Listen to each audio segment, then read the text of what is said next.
Muy bien, en esta clase vamos a ver cómo la química clínica o bioquímica clínica descansa o utiliza alguna de las herramientas de la medicina basada en evidencias para poder ofrecer, ¿no es cierto?, sus servicios al laboratorio clínico.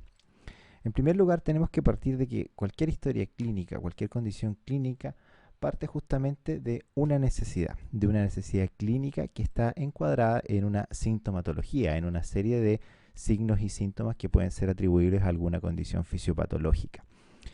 Posterior a eso puede venir alguna aproximación, ¿no es cierto?, alguna especie de respuesta ante esa sintomatología, o sea, juntar todos esos signos y poder encauzar todos esos elementos en un diagnóstico, en un elemento que sea común para poder ofrecer un, comillas, tratamiento. ¿Ya? Le vamos a llamar mejor una intervención clínica porque no necesariamente va a requerir, por ejemplo, un tratamiento farmacológico o alguna intervención.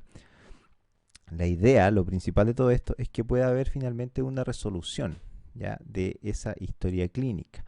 Ahora, obviamente, este proceso que podríamos llamar como historia clínica de cualquier persona respecto a una condición determinada no es flexible. En algunos casos se va a necesitar, ¿no es cierto?, de un diagnóstico que puede ser basado en la anamnesis, basado en sintomatología, o que puede requerir el apoyo tecnológico. Y es ahí justamente donde el laboratorio clínico basa todo su trabajo y su quehacer. Ahora, todo lo que es los conceptos asociados al trabajo en el laboratorio clínico se basan en lo que es la medicina de laboratorio, ¿ya? ¿Y qué es la medicina del laboratorio? La medicina del laboratorio es aquella ciencia, ¿no es cierto?, que se basa en la selección, optimización, provisión, interpretación de test diagnósticos, ¿sí? Ahora, aquellos que se conocen como test diagnósticos son los que utilizan muestras de pacientes. ¿A qué nos referimos con una muestra? Es una porción representativa, ya sea de un fluido, de un tejido, de una determinada persona y nos ayuda a, ¿no es cierto?, con apoyo tecnológico, poder encontrar ciertos patrones para poder justamente ayudar a encauzar un mejor diagnóstico o una mejor toma de decisiones, ¿sí? Esa toma de decisiones se estima que, según algunos autores, puede ser de hasta el 60 a 70% de las decisiones clínicas más importantes están justamente basadas en elementos que recaen en medicina de laboratorio. O sea, en otras palabras, 3/4 partes de la toma de decisiones clínicas más importantes recaen en la utilización de test diagnósticos. Ahora, hay varios también, podríamos decir, subáreas que recaen dentro de lo que es la medicina de laboratorio y no solamente lo que es el testeo analítico, ¿no es cierto?, que es como lo que más siempre prepondera al momento de hablar de medicina de laboratorio. También tenemos elementos de investigación y administración, de docencia y servicios clínicos variados, que pueden no estar incluidos, ¿no es cierto?, en alguna de estas otras 4 áreas. Es importante también decir que los test diagnósticos no solamente se utilizan para justamente, como dice su nombre, el diagnóstico, ¿ya? Y por eso está ahí con un asterisco también, porque muchos hoy día de los test laboratoriales eh, se utilizan para herramientas pronósticas, para evaluar cómo está ocurriendo un tratamiento, qué efectividad está teniendo, ¿sí? O para poder descartar un diagnóstico previo o confirmar un diagnóstico, ¿sí? Por lo tanto, no es solamente esa palabra de test diagnóstico, se nos queda un poquito corta cuando hacemos referencia a toda la utilidad que tienen estos tests en la medicina en general. Ahora, ¿cuáles son los principales usos de las pruebas en el laboratorio clínico? Existen varios. El primero es la confirmación de la sospecha clínica, o sea, hacer un diagnóstico, pero también descartar un diagnóstico. ¿Sí? En algunos casos puede haber un diagnóstico presuntivo generado en base a la anamnesis, ¿no es cierto?, a la observación también de signos y síntomas de una determinada persona. Y en esos casos también se puede descartar un diagnóstico. Así también asistir a la selección, optimización y monitoreo de un tratamiento, como les decía recientemente.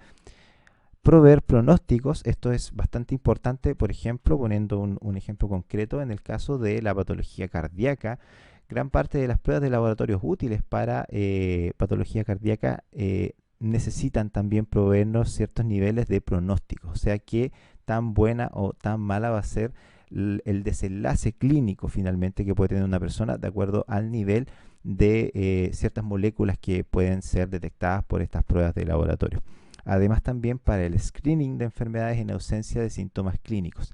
El screening o tamizaje, ¿no es cierto?, se basa justamente en hacer testeo en ausencia de una sintomatología clara, o sea, previo a que ocurran la aparición de estos síntomas y así por lo tanto poder realizar una intervención clínica temprana antes de que la condición se manifieste, ¿no es cierto?, y genere efectos dañinos de una forma más marcada en una persona. Además, son útiles estas pruebas de laboratorio para establecer y monitorear la severidad de un disturbio fisiológico, es decir, que ofrecen también algunos test de laboratorio, idealmente niveles, de acuerdo a qué tan severo puede ser una determinada patología. Es así como, por ejemplo, algunos test diagnósticos que se utilizan en cáncer, dependiendo de qué tan elevado esté algún marcador, por ejemplo, nos pueden dar una idea de qué tan severo es ese diagnóstico, o sea, qué tan nociva puede ser la condición en ese momento. El laboratorio clínico, ¿no es cierto?, se basa en la medición de diferentes elementos, diferentes moléculas, ¿sí? A esas les vamos a llamar analitos. Hoy en día también se ha introducido el término mensurando, pero un mensurando va a ser principalmente cuando a este analito nosotros le pongamos una suerte de apellido, ¿no es cierto? Carbohidratos, enzimas, drogas, metabolitos y otros elementos van a ser las principales moléculas o biomoléculas que se van a medir en el laboratorio clínico, ¿sí? Cada una de esos grupos, ¿no es cierto?, de moléculas se consideran analitos, ¿sí?, cuando están a secas. Ahora, cuando nosotros le ponemos una graduación a esos analitos, los podemos llamar también mensurando. Es así, por ejemplo, cuando hablamos de glucosa, el analito glucosa se considera un analito, pero cuando hablamos, por ejemplo, de 100 miligramos por decilitro, le estamos poniendo ese apellido de la unidad, ¿sí?, se recomienda hoy en día utilizar mejor el término mensurando, ¿sí?, un elemento susceptible de medición, versus el concepto de analito, que es un elemento solamente susceptible de análisis. Lo que nos interesa a nosotros, en la mayoría de los test de laboratorio, muchas veces va a ser la cuantificación de elementos. Eso quiere decir darle un término numérico, una cantidad específica. No va a ser siempre, pero sí en la mayoría de los casos, ¿sí? En esos casos el término analizar nos queda un poco suelto porque un análisis puede ser de cualquier tipo, puede ser cuantitativo, cualitativo, ya veremos eso también en próximas clases, ¿sí? Pero hoy en día se recomienda mejor utilizar, sobre todo para aquellos elementos que son cuantitativos, el término mensurando. Analito no está en desuso, pero sí se recomienda utilizar mensurando, aunque lo vamos a encontrar todavía en bastante literatura. Ahora, entrando ya al terreno del laboratorio clínico propiamente tal, hay varios órganos, no voy a decir regentes porque ellos no siempre dan reglas, sino que dan recomendaciones, ¿sí?, que son organismos generalmente internacionales o basados en países de la Unión Europea o de Estados Unidos, ¿sí? Entre esos tenemos primero la CLSI o el Instituto de Estándares Clínicos y Laboratorios, el cual rige de cierta forma o intenta mantener y mejorar la calidad clínica a través de establecer ciertos estándares, cierta normalización, ¿sí? Tenemos la Federación Internacional de Química Clínica y Medicina de Laboratorio, IFCC por sus siglas en inglés, que dentro de su objetivo está desarrollar proyectos para mejorar la comunicación entre países de desarrollo y países ya desarrollados a fin de alcanzar una calidad analítica deseable, ¿sí?, sobre todo en el área de la química clínica y sus ciencias asociadas.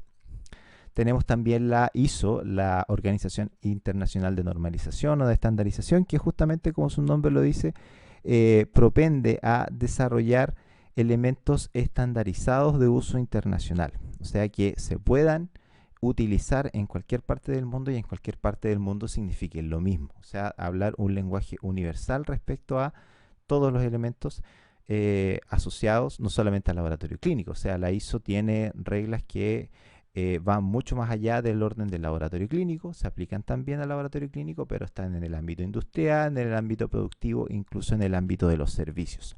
En nuestro país, en Chile, tenemos el Instituto de Salud Pública, que va a ser el órgano coordinador científico-tecnológico del Estado y que genera también funciones de referencia, funciones de vigilancia, fiscalización en el ámbito justamente de elementos sanitarios, o sea, de salud.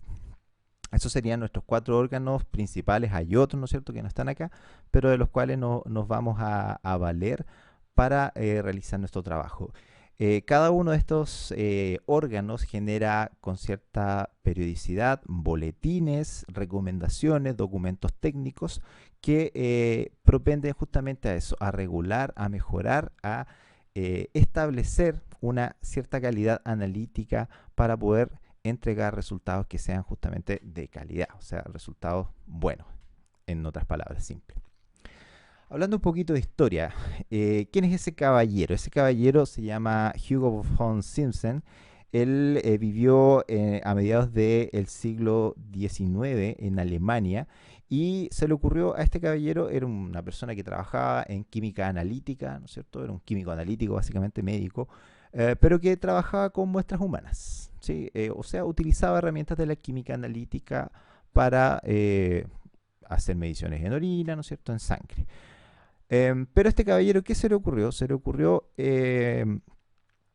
unir el espacio físico de un laboratorio a un hospital y se le reconoce como el padre, ¿no es cierto?, del laboratorio clínico, entre comillas, el padre del laboratorio clínico, ¿no es cierto?, porque fue uno de los primeros en establecer ese concepto, o sea, de un laboratorio de análisis clínico, hospitalario, ¿no es cierto?, que tiene la función netamente de proveer un servicio de salud en un espacio físico determinado, anexo o interno dentro de un servicio de salud. Este caballero, ¿dónde fue esto por primera vez? En el laboratorio clínico de la ciudad de München o Múnich en el año 1885 y fue seguido por George Dock y Ann Arbor en Michigan en el año 1893 y también por el laboratorio de medicina de Filadelfia de William Pepper en el año 1895. ¿Sí? Se podrían reconocer esos 3 como los primeros laboratorios clínicos con ese nombre, ¿no es cierto?, que existieron en el mundo. Si se fijan aquí hay algunas fotitos de cómo se trabajaba en esos momentos. Hay elementos que van a seguir siendo comunes, los mesones de trabajo, por ejemplo, el uso de batas o delantales, pero si se fijan hay otros que se han ido introduciendo, por ejemplo, barreras de bioseguridad. En este momento todavía no se utilizaban, bajo muy pocas circunstancias, guantes, por ejemplo, para protegerse de materiales biopeligrosos. El concepto de material biopeligroso y bioseguridad todavía no emergía en esta época, ¿ya?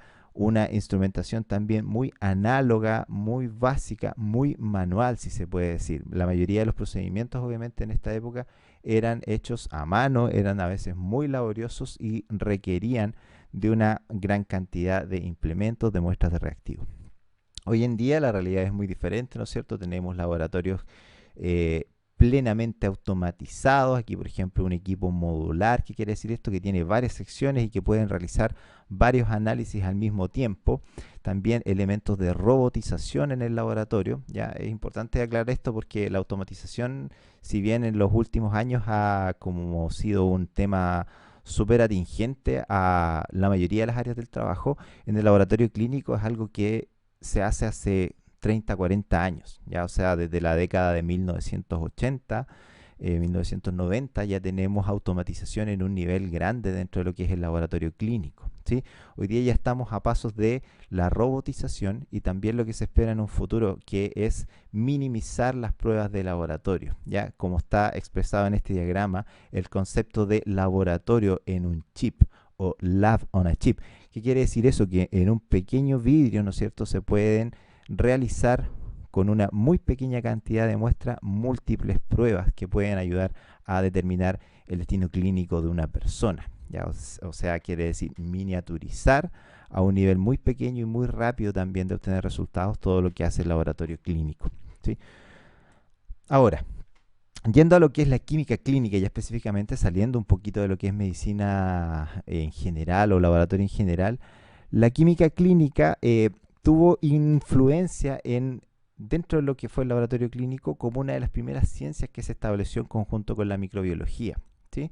Por lo tanto, varios de los estudios iniciales en química clínica influyeron a otras áreas del laboratorio clínico de forma muy importante, como por ejemplo en el uso de intervalos de referencia. El concepto de intervalo de referencia nace de la química clínica.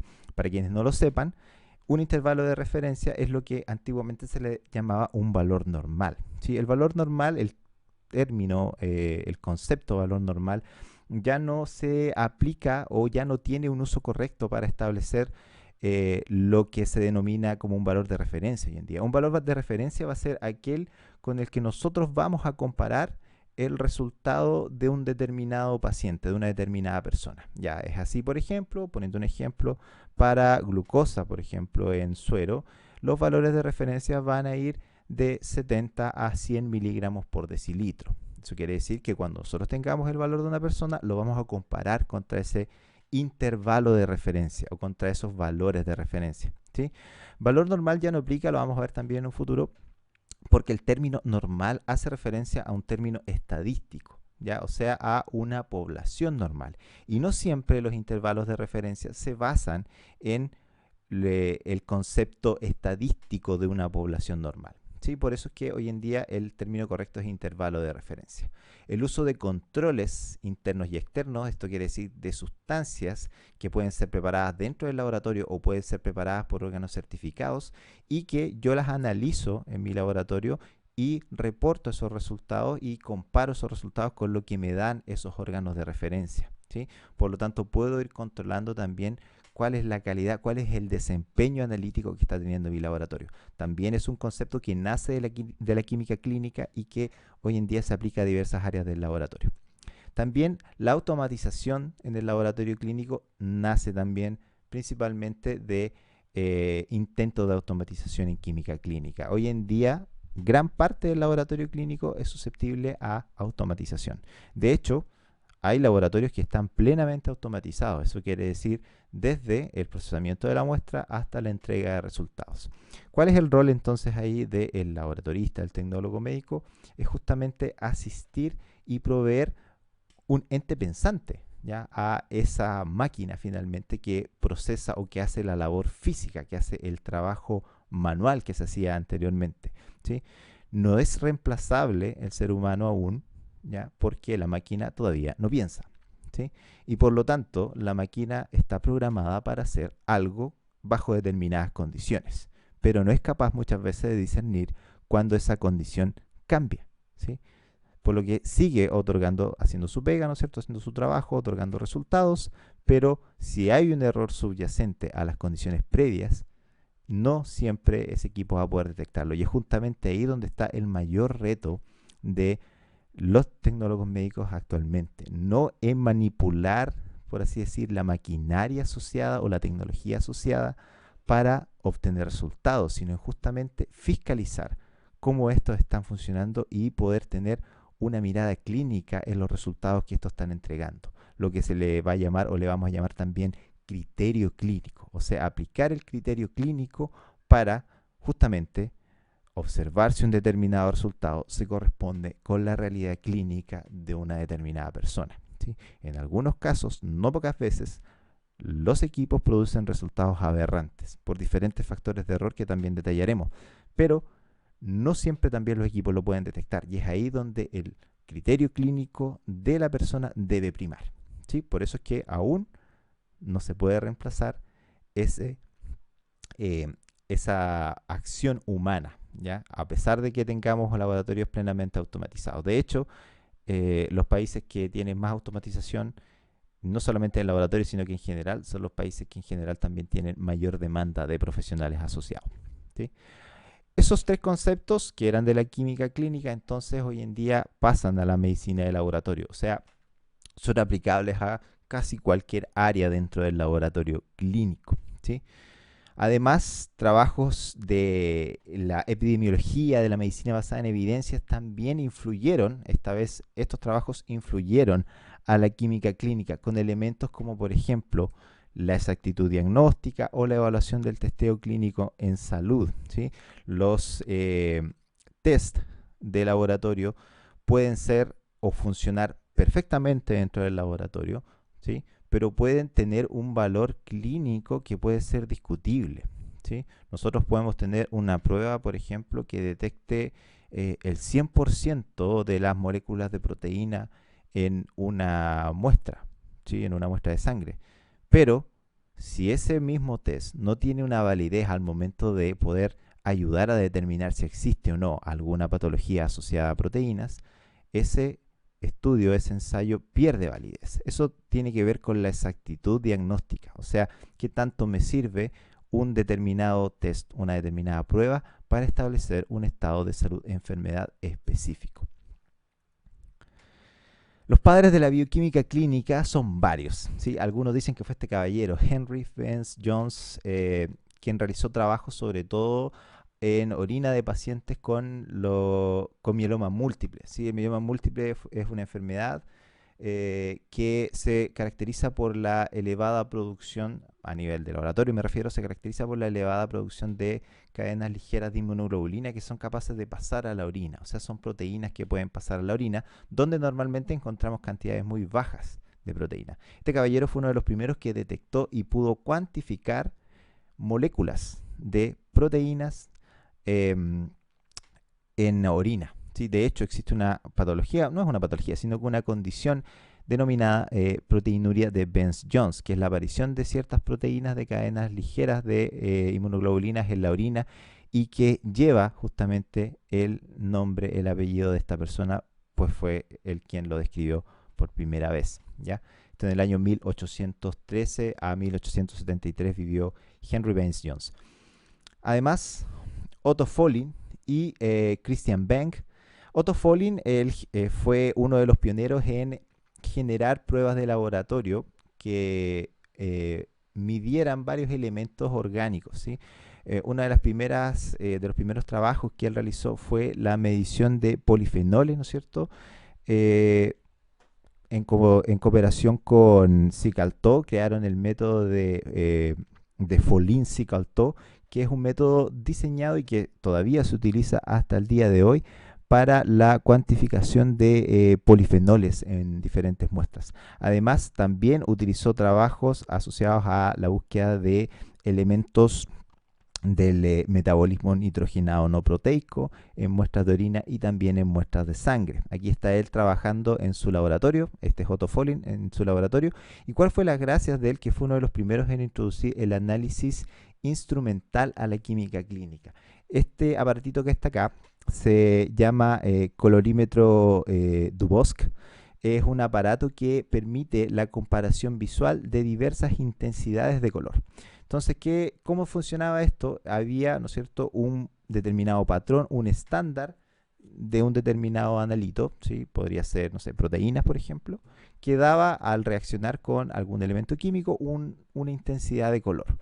En esta otra posición se podía, con ese mismo reactivo, ¿no es cierto?, ensayar la muestra de un paciente. Y lo que se hacía era determinar cuál era el valor aproximado que tenía la muestra del paciente con ese patrón. O sea, este es el principio madre fundamental de la química clínica moderna, ¿sí? Que se basa mucho en la utilización de patrones, obviamente con un equipamiento mucho más sofisticado. Pero esto es básico, o sea, lo que hizo Otto Follin fue justamente dar el primer paso hacia lo que hoy día consideramos la química clínica moderna. Ivar Christian Benck, por su parte, se considera uno de los pioneros de la miniaturización de los test en química clínica, ¿sí? Tanto Vance-Jones como Follin, los métodos que existían en su época utilizaban una gran cantidad de muestras. O sea, estamos hablando, por ejemplo, de que para poder hacer una medición de elementos nitrogenados no proteicos necesitábamos, por decir, 10 ml de sangre solamente para una prueba, ¿sí? Hoy en día nosotros sabemos que con esa cantidad de muestra podemos realizar cientos de pruebas si se desea, ¿ya? Y fue justamente gracias a los trabajos pioneros de este caballero que introdujo por primera vez la utilización de microcantidades. O sea, si antes se trabajaba con mililitros, con ml de volúmenes de fluidos biológicos, Christian Benck trabajó con microlitros, o sea, fue el primero en introducir el concepto del trabajo con cantidades muy pequeñas en el laboratorio clínico. Cosa que hoy en día, ¿no es cierto?, es el estándar. Hoy en día la mayoría de los métodos intentan miniaturizar la cantidad de muestra que se utiliza a fin de poder sacarle un mejor provecho a esta misma. laboratorios clínicos de hoy en día, ¿ya? Este es un laboratorio core o centralizado. Se fijan que tiene varios equipamientos que son similares porque procesan muchísimas muestras al mismo tiempo, por lo tanto necesitan de una coordinación y de un equipamiento especial. Un laboratorio aquí completamente automatizado. ¿Qué es esto? Esto es una estación de sorting y transporte de muestras. El sorting quiere decir el ordenamiento. Cuando una orden de laboratorio llega, ¿no es cierto?, después de ser recolectada la muestra, puede tener diferentes tubos, diferentes recipientes que pueden ir a diferentes secciones del laboratorio. Algunos van a ir a hematología, otros a microbiología, otros a química clínica, etcétera, ¿sí? ¿Qué hacen entonces estas máquinas? A través de un sistema de código de barras son capaces de primero separar cuáles son los tubos que van a qué sección y enseguida a través de un sistema de banda, ¿no es cierto?, como este, lo entregan directamente en la sección asociada. ¿Ya? Esto obviamente no está totalmente introducido en el laboratorio clínico, pero existen algunas aproximaciones y no tan lejanas. En nuestro país hay varios equipamientos o varios laboratorios que tienen equipamiento, por ejemplo, para hacer un sorting, ¿sí? Y el transporte después se hace manualmente, ¿ya? Pero hoy en día también se utilizan bastante esos sistemas que no son plenamente automatizados, pero que sí tienen un grado importante de automatización. Ahora, como ya sabrán, la medicina de laboratorio está compuesta por múltiples áreas. Pongo aquí la bioquímica clínica arriba, eh, no porque sea la más importante, que puede serlo, no, mentira, pero fue una de las pioneras, vamos a decir, ¿sí? Tenemos también áreas de hematología, áreas de banco de sangre, microbiología, ¿sí? Y que destaco. ¿Por qué las destaco? Porque van a ser las que principalmente marcan el destino de cada uno de nosotros como profesionales tecnólogos médicos, ¿cierto? De hecho, la mención que nosotros obtenemos es en diagnóstico clínico, hematología y banco de sangre, donde el diagnóstico clínico involucra todas las otras áreas, ¿sí? Pero principalmente microbiología, bioquímica, la parasitología también está dentro de la microbiología, ¿no es cierto? La inmunología, que presta a su vez también herramientas a todas las otras áreas, y el diagnóstico molecular, porque el diagnóstico molecular en algún momento también se pensó como un área aparte específica, pero hoy en día está tan integrado en todas las otras áreas que ya se reconoce más como una herramienta dentro del laboratorio clínico, ¿sí? También están dispuestas en este orden porque hoy en día es difícil establecer limitaciones físicas o ideológicas, podríamos decir, entre una sección y otra. Si bien hay algunos elementos, algunos ensayos que van a estar supeditados a ciertas áreas, los límites entre estas áreas ya hoy en día son un poco difusos, ¿sí?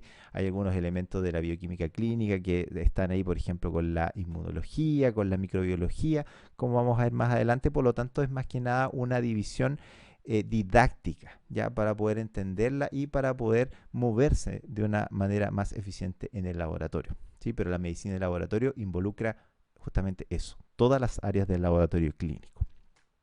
Ahora, es importante también hacer notar de que todos los elementos que genera el laboratorio clínico generan una cierta evidencia, y eso está relacionado con lo que vamos a ver ahora, que es la medicina basada en evidencia. Ya la medicina basada en evidencia es un concepto que se introdujo hace algunas décadas ya y que tiene que ver con justamente tomar decisiones en base a la mejor evidencia disponible. No solamente evidencia tecnológica, sino que también evidencia obtenida de canales como la encuesta médica, ¿no es cierto?, como la entrevista, como la anamnesis, la observación, etcétera, etcétera, pero que tenga un respaldo, podríamos decir, ¿sí? O sea, que esté basada en una evidencia previa, ¿sí? Ahora, este concepto aplica a muchas áreas del laboratorio o a todas las áreas del laboratorio y también aplica a no solamente el laboratorio, eso es lo que quiero decir, sino que aplica a casi todas las áreas clínicas y de la medicina en general. ¿A qué corresponde la medicina de laboratorio basada en evidencia? Y aquí voy a citar, ¿no es cierto?, a un artículo de la JAMA del año 92, el uso concienzudo, juicioso y explícito de la mejor evidencia en el uso de investigaciones de medicina de laboratorio para ayudar en la toma de decisiones sobre el cuidado de pacientes individuales. O sea, ¿qué quiere decir? Utilizar la información que nos dan las pruebas para ofrecer el mejor destino clínico posible, ¿sí? Esta es otra definición que también se las dejo ahí para que la vean con más calma. Ahora, todo proceso clínico, como les decía al inicio, nace de una necesidad, ¿sí? En este caso tenemos una persona aquí que está con un dolor, ¿no es cierto? y que puede o no puede concurrir a un centro asistencial. En el caso de que lo haga, ya se va a enfrentar con un profesional, que le vamos a llamar el clínico, ¿sí? Que puede ser un médico, pero puede ser no solamente un médico, puede ser una enfermera, puede ser un matrona o matrona, nutricionista, etcétera, etcétera. Ya un profesional de la salud, vamos a excluir aquí a los del laboratorio, ya, porque ellos van a ser los que tienen contacto más directo ya con la persona afectada. No digo que los laboratoristas no tengan, y hoy día ese concepto está tomando más y más relevancia, pero lo vamos a dejar así por el momento. Este clínico, ¿no es cierto?, ejerce algunas acciones por sobre esa persona, o sea, observa cuáles son sus signos y a través de la entrevista es capaz de recolectar cuáles son los síntomas que esa persona tiene. La diferencia entre signo y síntoma: un signo se puede observar, un síntoma en general no se puede observar, solamente la persona lo siente y puede declararlo, ¿sí? Con eso se pueden identificar estos signos y síntomas, ¿no es cierto?, a través de esa entrevista y de la observación, y se puede llegar a un determinado diagnóstico, ¿sí? Pero, ¿es certero ese diagnóstico?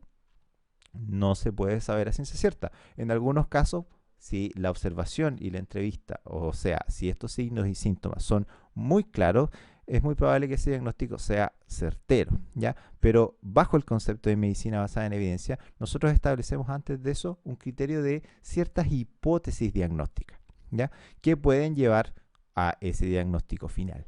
¿Cómo en el fondo entonces podemos validar, verificar o descartar esas hipótesis diagnósticas? Es justamente utilizando test diagnósticos. Y es por eso que los test diagnósticos laboratoriales son uno de los elementos básicos de la medicina de laboratorio basada en evidencia, porque ofrecen justamente evidencias para poder respaldar o anular estas hipótesis clínicas y poder finalmente establecer un diagnóstico certero, ¿sí? O lo más certero posible. Y esto ustedes lo pueden cambiar, este diagnóstico aquí, por varias otras palabras. Si están haciendo seguimiento de una acción clínica, también puede ser el seguimiento de una acción clínica, o el seguimiento de una terapia, o el seguimiento de una cirugía, etcétera, etcétera, etcétera, ¿sí?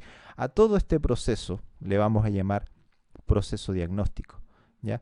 Y hoy en día, más allá de ser un rol meramente asistencial, más allá de ser un rol meramente de apoyo, el rol del tecnólogo médico es justamente la gestión idealmente completa del proceso diagnóstico. ¿Por qué completa? Porque algunas de las cosas que pasen entre identificar los signos y síntomas y el establecimiento de las hipótesis diagnósticas o de la generación de los test diagnósticos, algunas cosas pueden pasar aquí entre medio que pueden poner un poquito en riesgo que esos test diagnósticos generen resultados de calidad, ¿ya? Y lo vamos a ver cuando veamos algunos errores del laboratorio también, ¿ya? Y cómo prevenirlos. Ahora, la medicina de laboratorio basada en evidencia tiene un concepto que se denomina las 5 A's en medicina de laboratorio basada en evidencia, ya que obviamente está en este concepto anglosajón, ¿no es cierto?, de 5 pasos de cómo identificar o cómo ayudar a resolver un cierto problema clínico, ¿ya? Yo lo traduje así, ¿sí? Pero se basa en estos 5 pasos: evaluar una cierta condición, preguntar, eso quiere decir la observación; adquirir información, no solamente por medio, digamos, directo, sino que también indirecto, donde ahí entran los test de laboratorio; estimar, ¿ya?, qué tan útiles son esos datos y aplicar un cierto criterio para alguna acción clínica. ¿Por qué es un círculo? Porque una vez que se aplica esta acción clínica, se debe nuevamente evaluar si fue exitosa o no. Y esto puede generar, en el caso de que sea o no sea exitosa, puede generar un nuevo círculo asociado a un cierto problema clínico. O en algunos casos puede que al aplicar una cierta estrategia terapéutica se genere otro problema clínico y este ciclo vuelva a generarse, ¿ya? Por lo tanto, se reconoce este concepto de las 5 A de medicina de laboratorio clínico como de medicina basada en evidencias, perdón, como un elemento cíclico, ya como algo que finalmente no tiene un principio y un fin esclarecido. Entonces, para tomar decisiones clínicas, el proceso de estas tomas de decisiones está tipificado en uno de estos 4 escenarios que está determinado por algunas preguntas. Primero, ¿cuál es el diagnóstico? O sea, ¿cuál es la condición o cuál es la idea, la hipótesis clínica que se puede generar a partir de la diferente información que se tiene de una persona. Se puede descartar otro diagnóstico, eso quiere decir, ok, a lo mejor hay dos condiciones que son muy parecidas, que difieren muy poco, podemos descartar una de la otra. También tenemos que hacernos la pregunta de cuál es el pronóstico de esa persona, de ese paciente, y finalmente, cómo está el paciente, o sea, cuál es el estado real. Porque eso es importante, porque en algunas áreas también las intervenciones clínicas, ¿no es cierto?, generan daño en el paciente. Un ejemplo claro y clásico es, por ejemplo, el uso de la quimioterapia. La quimioterapia, si bien se utiliza para tratar pacientes con cáncer, también genera otra serie de disturbios fisiológicos. Por lo tanto, aquí también es importante preguntarse cuál es el estado actual finalmente de ese paciente en base a una condición o en base a alguna acción terapéutica que se esté tomando. Para la toma de decisiones, entonces, hay varios pasos también. El primero es una pregunta clínica, ¿no es cierto? Una hipótesis clínica que puede estar respaldado con los resultados de los test diagnósticos. ¿Ya? Con eso se puede tomar una decisión clínica que a su vez puede dar tres escenarios posibles. Con esa decisión se puede, ¿no es cierto?, a lo mejor generar un pronóstico, se puede también descartar algún diagnóstico, pero también se puede confirmar un cierto diagnóstico, ¿sí? Ahora, al confirmar ese diagnóstico, en base a eso, ¿no es cierto?, se pueden hacer intervenciones focalizadas. Al tener claridad de cuál es la condición fisiopatológica determinada de una persona al momento de establecer ese diagnóstico, se pueden buscar estas estrategias de intervención que son justamente focalizadas, específicas para ese tipo de disturbio fisiopatológico. En algunos casos, esta intervención puede hacer repetir la pregunta clínica inicial. ¿Está siendo efectivo? ¿No está siendo efectivo? Y con eso me voy al paso del monitoreo. O sea, yo también necesito algunas acciones de monitoreamiento, ¿no es cierto?, a lo largo del desarrollo de la historia clínica de ese paciente, que me pueden llevar de nuevo a generar nuevas preguntas clínicas o a replantear la pregunta clínica inicial, ¿ya? Por lo tanto, este también se reconoce como un proceso que puede no digo no tener fin, pero sí que se puede dar varias veces. Y de hecho sucede bastante cuando en base a diferentes condiciones, no solamente errores, digamos, de diagnóstico, sino que también a condiciones propias de la persona, en algunos casos se pueden dar diagnósticos clínicos erróneos o que en algún momento también las condiciones del paciente hagan que ese diagnóstico ya no sea válido en el tiempo, o sea que la condición clínica cambió. ¿Ya? Por eso es que también esa pregunta clínica siempre va a estar ahí y puede desencadenar toda esta serie de elementos que son justamente lo que sustenta la toma de decisiones. Ahora, dentro de la medicina de laboratorio basada en evidencias, obviamente la necesidad de información es algo patente, ¿ya? Y por eso que los estudios en este campo tienen 5 objetivos principales. Primero es caracterizar la precisión diagnóstica de las pruebas mediante estudios de grupos de pacientes, estudios comparativos, determinación del valor de las pruebas para las personas que son evaluadas, eso quiere decir determinar si efectivamente ciertas pruebas sirven o no sirven para una determinada condición, ¿ya? Revisión sistemática de estudios de precisión diagnóstica o resultados de pruebas para responder a una pregunta clínica específica, evaluación económica de las pruebas para determinar qué pruebas usar. Este también es un paso importante porque vamos a ver más adelante que las pruebas que se utilizan rutinariamente en el laboratorio clínico no son las, comillas, mejores pruebas que se pueden realizar. Y es justamente porque estas mejores pruebas, que después le vamos a dar el concepto de estándar de oro o gold standard, son impracticables en el laboratorio rutinario. Una, porque son muy caras, o porque son muy laboriosas, o porque lisa y llanamente requieren de personal o equipamiento que no es costo efectivo, ¿ya? Por lo tanto, no vale la pena, podríamos decir, colocarlas porque, por ejemplo, pueden demorar demasiado, pueden ser muy sensibles, muy específicas, muy buenas, entre comillas, pero a lo mejor son muy lentas. Por lo tanto, no tienen utilidad cuando me estoy enfermando, ejemplo, o me estoy enfrentando, perdón, a un paciente que está en urgencia. ¿Ya? Por lo tanto, la evaluación del costo-beneficio también es muy importante en este campo, y además auditoría de la realización de pruebas durante el uso para responder a preguntas. Esto es algo que vamos a profundizar también más adelante, que tiene que ver cómo se optimiza el flujo de trabajo en el laboratorio. Y en base justamente a este concepto, a la auditoría, eso quiere decir a la revisión sistemática de los registros que existen de cada uno de los pasos que se realizan en el laboratorio a fin de poder optimizarlos, ¿sí?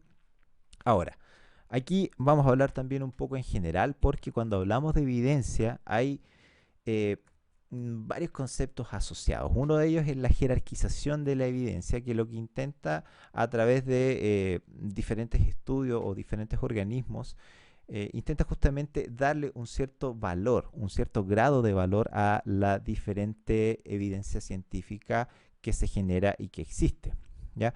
Una de las primeras jerarquizaciones de evidencia que se conocieron fue la de la Canadian Task Force on Preventive Healthcare del año 74, si no me equivoco, que en el fondo daba grados de recomendación numerados de la A a la I con respecto a intervenciones clínicas en prevención.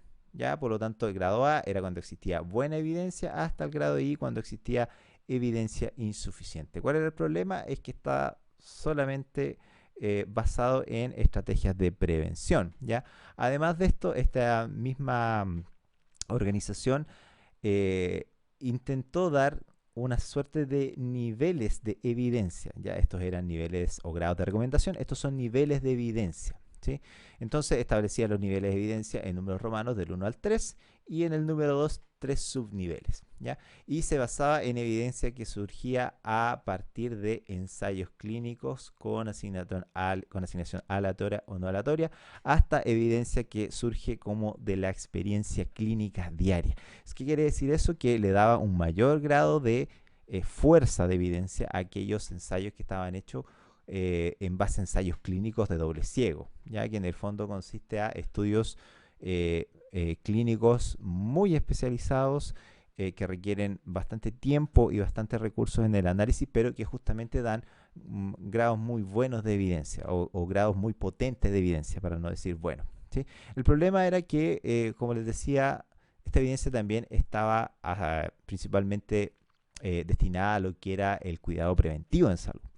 Existen otras, hay cerca de 30 o 40 jerarquizaciones de evidencia de diferentes organismos. Esta, por ejemplo, es del Centro de Medicina Basada en Evidencia de la Universidad de Oxford y no la voy a detallar, está aquí. Les puedo dejar también la revisión de donde obtuve estas tablas, que es una revisión escrita por Manterola y colaboradores en el año 2014, pero es una de las que lo colocan también estos revisores como una de las que está o cumple con criterios para poder determinar evidencia en gran parte de las áreas de la medicina. O sea, no solamente en aspectos de prevención, sino que también de tratamiento, etiología, diagnóstico, tamizaje o screening, etcétera, etcétera. ¿Sí? Les voy a dejar también esta revisión para quienes quieran revisarla en plataforma, ¿ya? Por lo tanto, ¿qué quiero decir con esto? Que cuando hablamos de medicina basada en evidencia y de medicina de laboratorio basada en evidencia, no todo lo que se genere, ¿ya?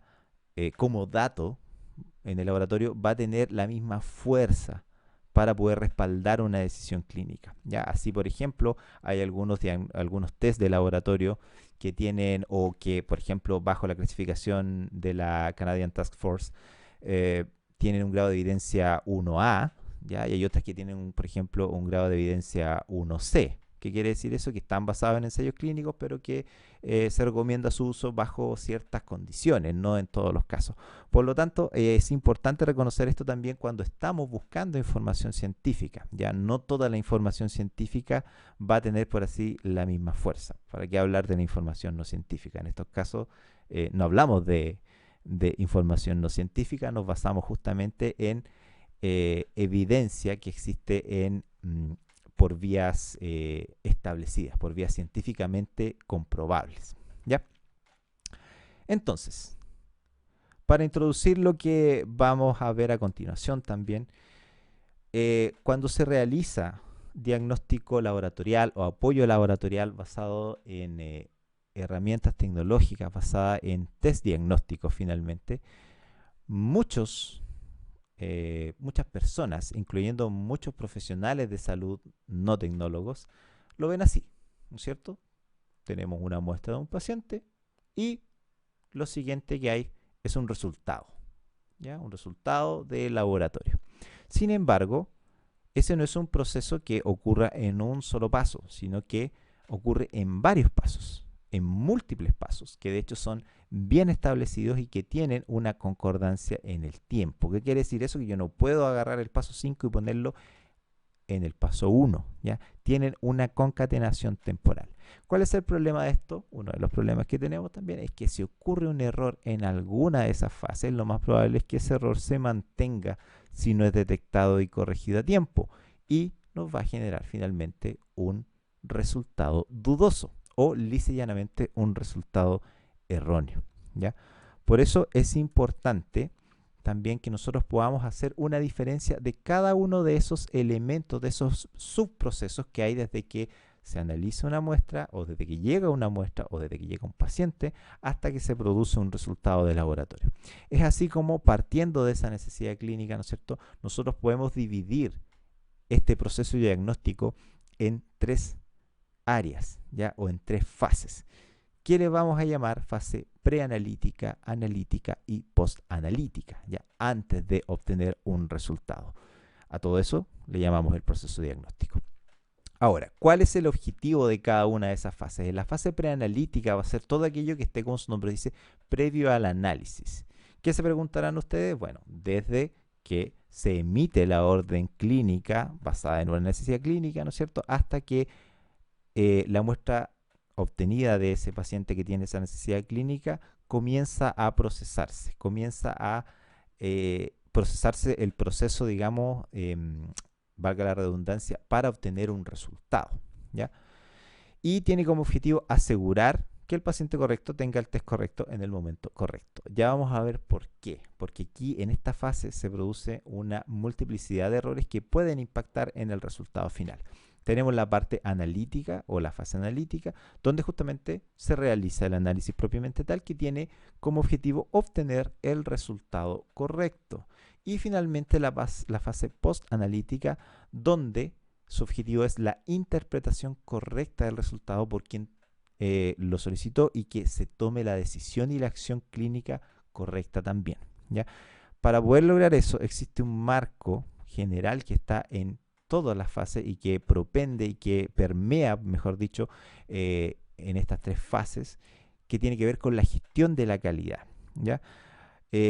Ustedes van a ver también más adelante el concepto de control de calidad, ¿no es cierto?, de poder establecer diferentes herramientas de control de calidad en cada una de estas fases del laboratorio, pero no nos vamos a quedar solamente en el control de calidad, sino que en la gestión de la calidad, y hoy en día se habla incluso de gestión de la calidad total o aseguramiento de la calidad total. Eso quiere decir de que en todo el proceso diagnóstico existan medidas normativas que nos permitan a nosotros asegurar un resultado de calidad, ¿ya? ¿Para qué? Para asegurar el mejor desenlace en una persona, en un paciente que lo necesita, ¿sí? Ahora, en cuadro general, cada una de estas del proceso de pruebas de laboratorio tiene una serie de pasos, ¿no es cierto?, que van a ser reconocidas como preanálisis, análisis y postanálisis y que van a estar a cargo de diferentes personas y con diferente tecnología. Esto lo vamos a ver en más detalle en la próxima parte de esta clase, donde vamos a hablar justamente del flujo de laboratorio y específicamente de la fase preanalítica. Así que nos vemos.